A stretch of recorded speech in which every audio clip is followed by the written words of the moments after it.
Hello guys, welcome my YouTube channel Nikita English classes में आप सबका स्वागत है। राधे राधे।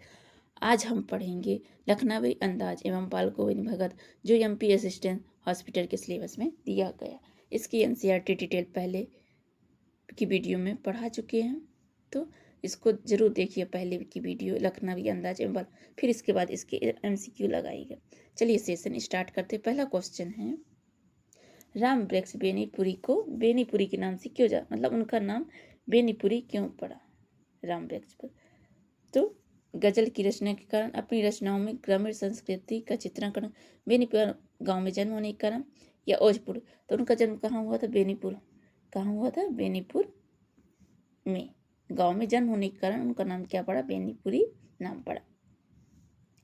फिर क्या है नेक्स्ट क्वेश्चन, किस साहित्यकार ने राम वृक्ष बेनीपुरी की रचना को फौलाद करने वाली और मनोजगत में भूकंप पैदा करने वाली रचना बताई है।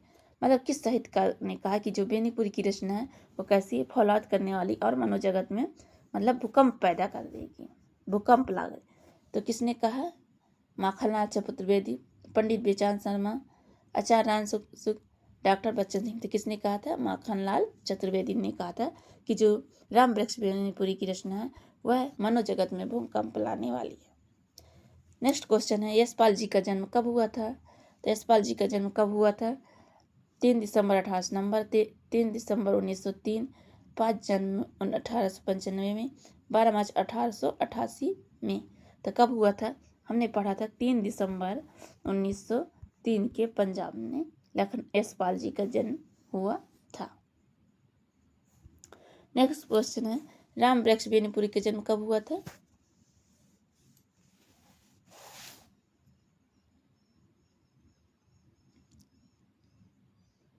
(1886) में, 1897, 1887, 1900। कब हुआ था? 1897 में। कब हुआ था? 1897 में। फिर राम वृक्ष बेनीपुरी का उपन्यास कौन सा है? अम्बली, पतितों के देश में, पैरों में बांधकर, चीता का फूल। अम्बली क्या है? उनका एक नाटक है। पतितों के देश में क्या है? उनका एक उपन्यास है। चीता का फूल क्या है? एक कहानी है। पैरों में बांधकर ये क्या है? इनका यात्रा वृत्तांत है। पैरों में बांधकर, पंख बांधकर, ये क्या है? एक यात्रा वृत्तांत है। नेक्स्ट क्वेश्चन है, यशपाल का देश विभाजन की त्रासदी पर आधारित उपन्यास कौन सा है? दादा कामरेड, देशद्रोही, झूठा सच, दिव्य। तो कौन सा है? झूठा सच। ये 2 भागों में विभाजित है। लखनवी अंदाज के लेखक कौन है? तो कौन है? यशपाल जी। ये तो पता है, तो इसको इतना ही। फिर ताजे खीरी की पनियाती फाड़ के देखकर मुंह में पानी आ गया था। पनियाती शब्द का मतलब क्या था?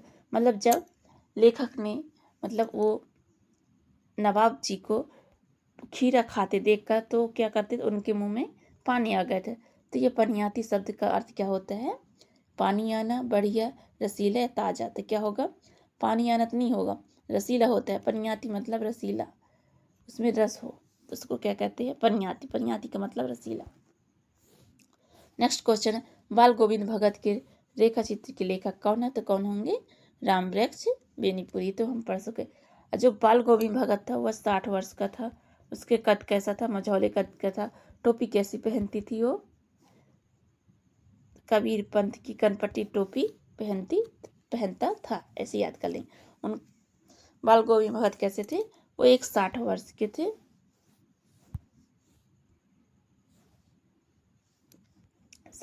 थे। मझौले करते थे। वह कबीर पंथी की कनपट्टी टोपी पहनते थे। लखनवी अंदाज किस विधा का पाठ है? तो किस विधा का? कहानी है, नाटक है, व्यंग्य, संस्मरण। लखनवी अंदाज में लेखक ने एक नवाब की क्या है? व्यंग पर मतलब व्यवहार किया। वह व्यक्ति कैसा था? घमंडी था, बैठा हुआ था खीरे अपने आप में, ऐसा। तो कैसा है? व्यंग है। बाल गोविंद भगत किस प्रकार के व्यक्ति थे? लोभी थे, साधु स्वभाव, क्रोधी, आलसी। तो वो कैसे थे? साधु थे। साधु भले थे, लेकिन वो कैसे थे? गृहस्थ थे। उनके पास खेती थी, वो खेती भी करते थे। जो भी आता तो उसको 4 कोस दूर जो कबीर मठ था उसमें दे आते थे, दान कर देते थे, ऐसे व्यक्ति थे। लखनवी अंदाज में लेखक कहाँ की यात्रा कर रहा था? लखनऊ लेखक कहाँ यात्रा कर रहा था? बस में, रेलगाड़ी में, हवाई जहाज में, नाव में। तो लखनऊ अंदाज में लेखक क्या है? सेकंड क्लास के डिब्बे में, मतलब रेलगाड़ी की यात्रा कर रहा था। बाल गोविंद भगत किसके भक्त थे? कृष्ण, शिव, कबीर, राम थे। किसके थे? कबीर के। वो सब कबीर पंथी, कबीर की टोपी, कबीर के सिद्धांत पर चलना, मतलब सब कुछ कबीर को ही सौंप दिया था बाल गोविंद भगत जी ने। लखनवी अंदाज में नवाब साहब क्या कर रहे थे? सेब, खीरा, केला, संतरा क्या खा रहे थे? तो खीरा दो मतलब खीरे लिए थे, उसको आधा दबा करके 4 उसके फाके बनाए थे। बाल गोविंद भगत का पेशा क्या था? व्यापारी थे, किसान थे, अध्यापक, सैनिक। तो क्या थे? किसान थे। वो क्या थे? एक किसान भी थे। लखनवी अंदाज में किस बात पर व्यंग किया गया? गरीबी पर, दिखावे पर, शिक्षा पर, राज। तो उसने लेखक ने दिखावे पर व्यंग किया। जो एक व्यक्ति बैठा वो दिखावटी सब कुछ करता। बाल गोविंद भगत सुबह क्या गाते थे? भजन, फिल्मी गीत, गजल, लोकगीत। तो क्या गाते थे? भजन गाते थे। नवाब साहब को लेखक क्या दिखावा करते? मिठाई, किताब, खीरा, पानी। तो किसका? खीरा की कहानी है, खीरा। लखनवी अंदाज में लेखक किस बात से परेशान था? गर्मी से, नवाब साहब के व्यवहार से, भूख से, यात्रा से। जब वह ट्रेन की यात्रा करते किससे? नवाब साहब के व्यवहार से। बाल गोविंद भगत की बहू कैसी थी? घमंडी, सरल, क्रोधी, चंचल। कैसी थी? सरल थी। वह अपने ससुर की सेवा भी कर रही थी। लखनवी अंदाज पाठ में हास्य का मुख्य कारण क्या है? लड़ाई, बातचीत, नवाबी दिखावा, यात्रा। तो क्या होगा? नवाबी दिखावा। बाल गोविंद भगत किस मौसम में गाना नहीं छोड़ते थे? गर्मी, सर्दी, वर्षा, सभी। तो चाहे गर्मी हो, चाहे सर्दी हो, चाहे वर्षा, और तीनों में गाना नहीं छोड़ते। तीनों मौसम में वो गाना गाते थे। बाल गोविंद भगत की सबसे बड़ी विशेषता क्या थी? धन, भक्ति, क्रोध, आलस। तो कैसी थी? भक्ति थी। लखनवी अंदाज में लेखक ने किस शैली का प्रयोग किया? तो हास्य व्यंग हो जाएगा। बाल गोविंद भगत की मृत्यु पर उनका व्यवहार कैसा था? दुखी था, शांत, क्रोधित, भयभीत। कैसा था? शांत। जब उनके बेटे की मृत्यु हुई थी तो उस दिन उनका भजन क्या था? और चरमोत्कर्ष था, मतलब बहुत अधिक गाया जा रहा था। ये भी याद रख, मतलब बेटे के मृत्यु के दिन उनके भजन की क्या सीमा थी? कैसी थी? चरमोत्कर्ष थी। उस दिन बहुत बड़ी, मतलब बहुत और लगन से गाना गा रहे थे भगत। लखनवी अंदाज में नवाब साहब किस वर्ग का प्रतिनिधि करते? गरीब, मध्यम, सामंती, किसान। तो मध्यम वर्ग का। नेक्स्ट, बाल गोविंद भगत गीतों में किसका प्रभाव है? सूरदास, कबीर, तुलसी, बिहारी। तो किसका होगा? कबीर। वो सब कुछ कबीर को ही निछावर कर देना चाहते हैं। लेखक ने नवाब साहब को देखकर क्या अनुमान लगाया कि वह क्या है? वो भूखे हैं, अमीर हैं, पढ़े लिखे हैं या साधु? तो वो अमीर हैं। लखनवी अंदाज का मुख्य उद्देश्य क्या है? तो क्या है? व्यंग्य प्रस्तुत करना, मनोरंजन, शिक्षा देना, इतिहास बताना। ये तो नहीं, सिर्फ क्या है? व्यंग्य प्रस्तुत करना। नेक्स्ट है, बाल गोविंद भगत किस समय गंगा स्नान करने जाते? दोपहर, शाम, भोर, रात।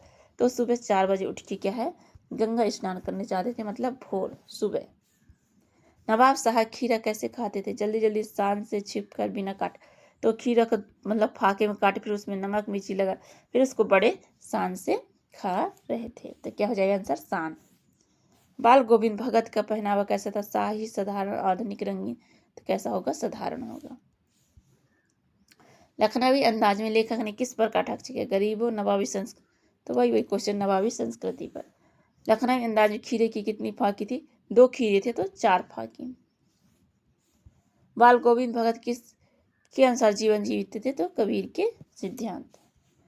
बाल गोविंद भगत की पुत्रवधु ने क्या किया? पुनर्विवाह। घर छोड़ दिया, नौकरी की चली गई। तो पुनर्विवाह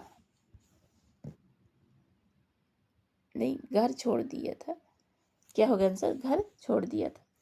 बाल गोविंद भगत की दिनचर्या कैसी थी? नियमित, अव्यवस्थित, आलसी, साहित्य। कैसी थी? नियमित। वो डेली ऐसा करते, सुबह उठ के स्नान करना, फिर भजन, ऐसा। तो उनकी दिनचर्या नियमित थी। लखनवी अंदाज में किस भावना से भर गया है? गर्व, अपमान, उत्साह, प्रेम तो अपमान। बाल गोविंद भगत का चरित्र किसका प्रतीक है? सादगी और भक्ति का। लखनवी अंदाज में नवाब किस चीज का प्रदर्शन करते हैं? तो तहजीब। तहजीब खीरा फरमाएंगे ऐसा बोला करते। बाल गोविंद भगत के गीत सुनकर लोग क्या करते थे? हंसते थे, प्रभावित होते थे, भाग जाते थे, नाराज तो क्या होते थे? प्रभावित होते थे। लखनवी अंदाज पाठ में लेखक की भाषा कैसी है? कठिन है, हास्यपूर्ण, संस्कृत निष्ठ, उर्दू। तो कैसी है? हास्यपूर्ण।